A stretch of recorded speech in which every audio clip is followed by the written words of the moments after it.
হয়তো তুমি এখন আর আমার খোঁজ রাখো না, হয়তো আমার নামটাও তোমার জীবনে আজ অপ্রয়োজনীয়, তবুও একটা অনুরোধ রেখে গেলাম, আমাকে মনে রেখো। আমি জানি সবাইকে আজীবন মনে রাখা যায় না, কিছু মানুষ সময়ের ভিড়ে হারিয়ে যায়, কিন্তু বিশ্বাস করো, আমি তোমার জীবনে এসেছিলাম কোনো অভিনয়ের জন্য নয়, এসেছিলাম মন থেকে, থাকতে চেয়েছিলাম আজীবন। তোমার সঙ্গে কাটানোর দিনগুলো আমার কাছে এখনো একটা সম্পূর্ণ চিঠির মতো, শেষ লাইনটা লেখা হয়নি, তবুও প্রতিটা শব্দে তোমার নাম জড়িয়ে আছে।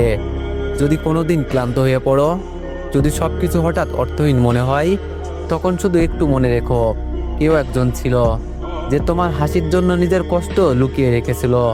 আমি কিছু চাই না, ফিরে আসার কথাও বলছি না, শুধু চাই ভুলে যেও না সম্পূর্ণভাবে। এই বিশাল পৃথিবীতে একটা মন ছিল যে তোমাকে নিজের শেষ ঠিকানা ভেবেছিল। সবশেষে শুধু এটুকুই বলবো,